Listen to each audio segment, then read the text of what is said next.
Hello, everybody. Thank you for joining me today.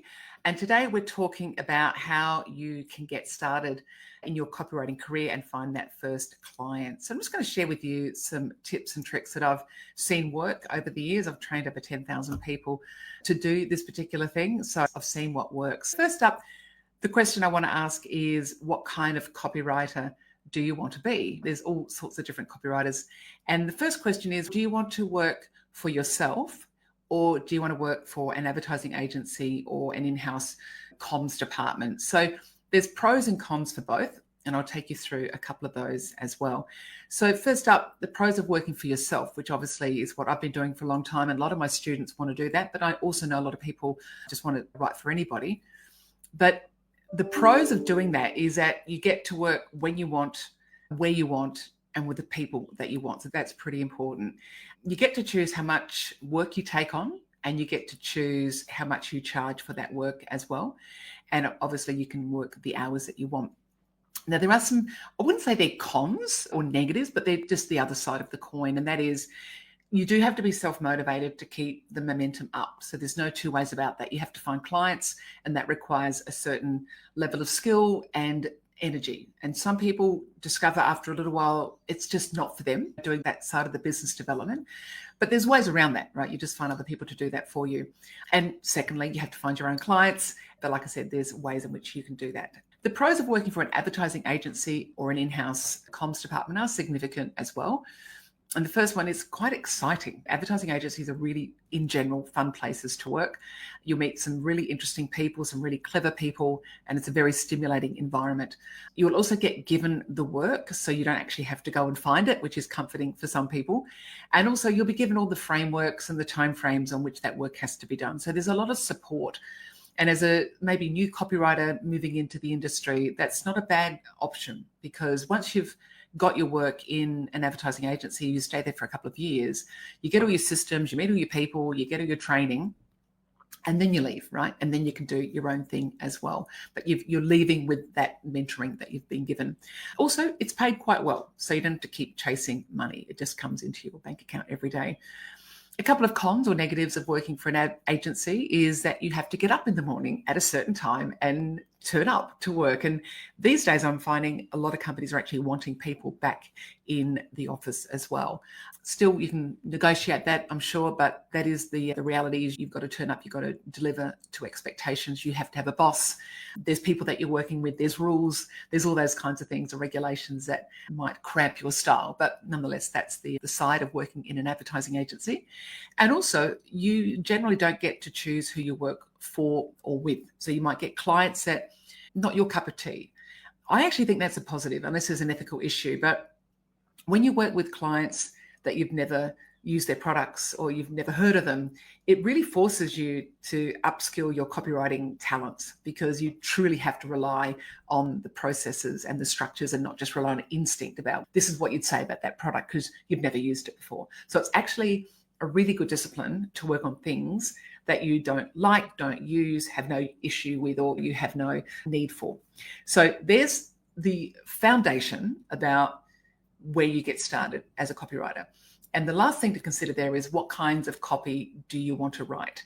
So you might think you want to be like a financial copywriter or a healthcare writer or something like that. So you focus on an industry niche. Or you might be more about a specialist. You go, I want to do emails only, or I want to do SEO, or I want to do YouTube scripts or something like that. So you might niche in that way. My advice in the early stages is not to niche too quickly. The only advantages of niching is that it helps you find clients.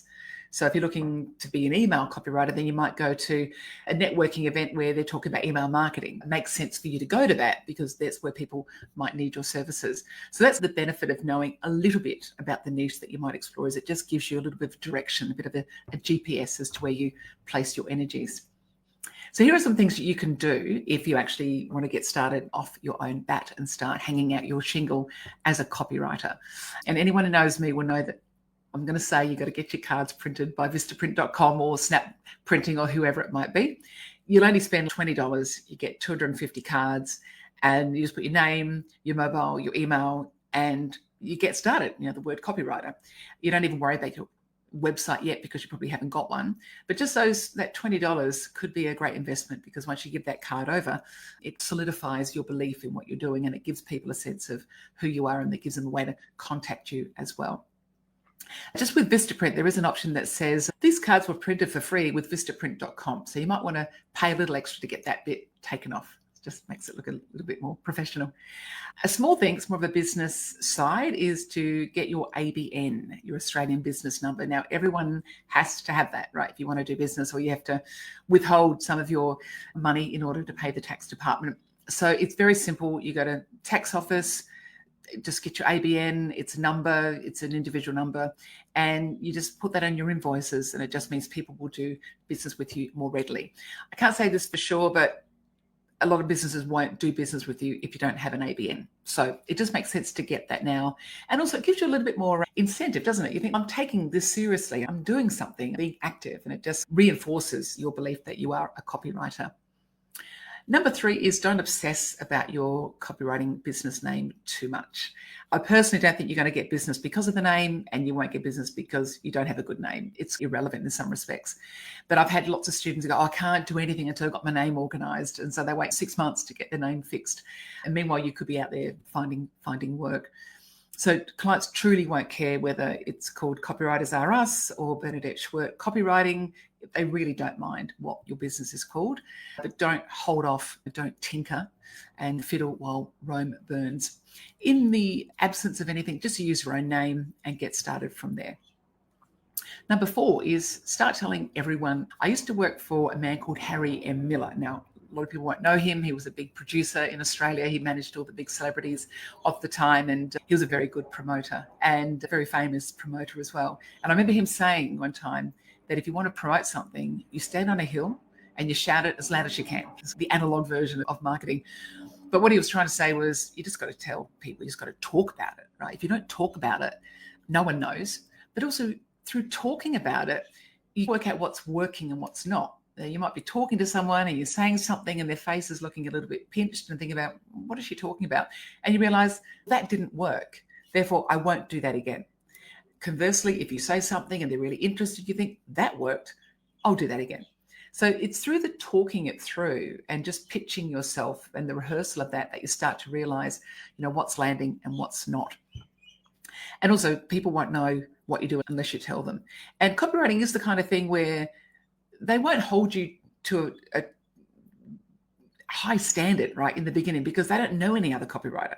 So they're just taking you at face value. So if you say you can do it, chances are they're going to think you can do it, which is great. And they do want to work with people they like, and they do want to work with people they know. So why not leverage your existing network?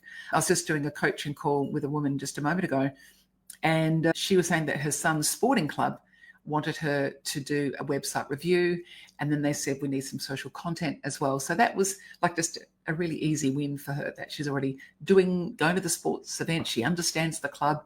Think about what you're already doing in your own life, about your children or your own hobbies and passions, etc. Number 5 is prepare your pitch. Now, we have templates that we can offer you. We've got tons of stuff in our Facebook group as well, but don't wing it. I actually did this for a long time in my early days of being a copywriter. I literally said to people, I do a bit of this and I do a bit of that. How utterly useless is that to somebody trying to work out how they can pigeonhole me? And that's what we want people to do. We want them to pigeonhole us, say, oh, she's the copywriter, she's the masseuse, or she's the physio, whatever it might be. People like to put us in pigeonholes, and that's not a bad thing. Before you go to any kind of event or any kind of pitching session, or even when you know you're going to a party and people are going to ask you what you do, prepare it. Okay, just make some notes. We've got tons of templates that you can use, and then say it out loud to yourself or the cat in the mirror, whatever, and just see how it lands and see how fluid you can make that, because that's the name of the game. You want it to sound really natural. The same with phone calls. If you know that you are following up on a client, or it's the first call to a client, don't leave it to chance. Make some notes and think about what happens if they don't answer the phone. What will you say? If they do answer the phone, what will you say? Because you know what happens with the phone? Firstly, if you use a phone, no one seems to answer their phones anymore, but you can get a bit flustered because it's all a bit in the moment. So don't put yourself under that pressure. Actually just plot it out and work out what you're going to say before you actually make that call. Number 6 is to think of the people in your existing network who've just started a business or are thinking of starting one. When you actually give this active thought, you may be surprised as to how many people are in your network who had their own business. I've had students and I've talked to them about finding work, and I'll say, can you think of anyone in your business, in your network who might need some help? And they go, no. I said, what does your partner do? Oh, they're a plumber. Oh, who do they work for? Himself. It's like, there's your first customer. Okay, so often it's closer than you think, success. You just have to start looking for it as well. I also think try and access the suppliers and service providers that you're already using. It might be your dog groomer, or it might be your masseuse, or your physio, or it might be the coffee shop, or it might be the people who mend your shoes, or it might be the place where you buy your clothes.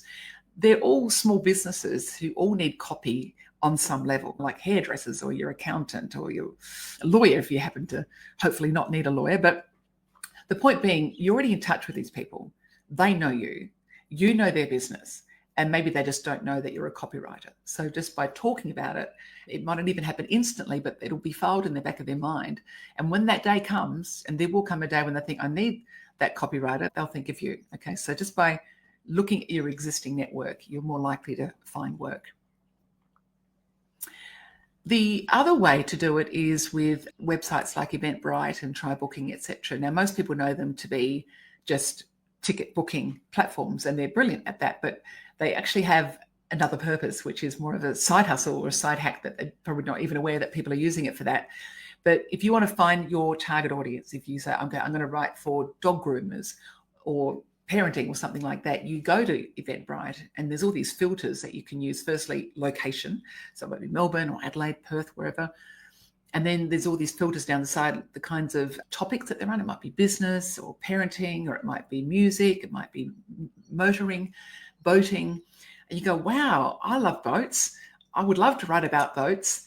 Then go to the boat show or the boat exhibition, and you click on that little button and all the boating events come up, and you could be literally at one tonight or tomorrow. You can look at free or for paid. So it depends on the quality of the event that you might want to go to. There's tons and tons of opportunities to actually connect with existing people who are in your market, in your niche, rather than you just have to do one at a time. Go to one of these events, take a flyer, get talking to people, see what kind of content they already have, and you might discover that they're in the market for somebody, right? Because their content looks pretty ordinary. So yeah, be where your audience hang out. The other one is to think about your councils. Now, councils are dedicated to actually helping the businesses in their location grow. That's one of the departments, it's economic development. So when you go to your local council website, you might see economic development, or you might see business or something like that. Click on that and they'll guarantee you they'll have some kind of networking events or training events for small businesses. These are really powerful opportunities for small businesses like you as a copywriter, because everyone who goes has a business, they're all looking to learn and grow, and they don't necessarily know a copywriter. So you could be that person. So I call it learning and earning. You're actually learning something because you're going to a workshop that you can use for your own business. But the people you're sitting next to and around the table could all be potential clients. And there's a moment where you go to lots of workshops, and I go to a lot of workshops where you get like 30 seconds to talk about you. Most people hate that. I think you should embrace it. And that's where you prepare that little pitch. I'm a copywriter who helps people do this and this. And before you know it, morning tea comes around, hang around, get talking, and there's almost certainly somebody's going to want to know what you do and hopefully engage you. Number 9, write what you know. Okay, this is a bit like niching, but it's just saying you got to focus your efforts somewhere. Why not focus it on something that you already know a lot about? Yeah, it might be meditation, it might be, again, dogs, or it might be music or fashion, or it might be sport, fitness, whatever you read a lot about, whatever you already listen to on podcasts, whatever magazines you might buy or events that you attend, something about that. Investigate those clients who might already be in that business. And there might be other things that you know a lot about that other people don't. Like you might have a particular illness or a condition that only you know about, but you think, gee, it'd be good if this industry knew a bit more about how to treat people like me. You could write content for those kinds of organizations. Or it might be your kids doing homeschooling. You think, wow, this is a big market. I could help people find the right homeschool for their children or help them move through that journey. Or it might be you're putting your parents into aged care. So you're seeing what the aged care system looks like firsthand as a client. You think, wow, they really need a welcome kit. Why don't they have a welcome kit? You could be the person who writes the welcome kit.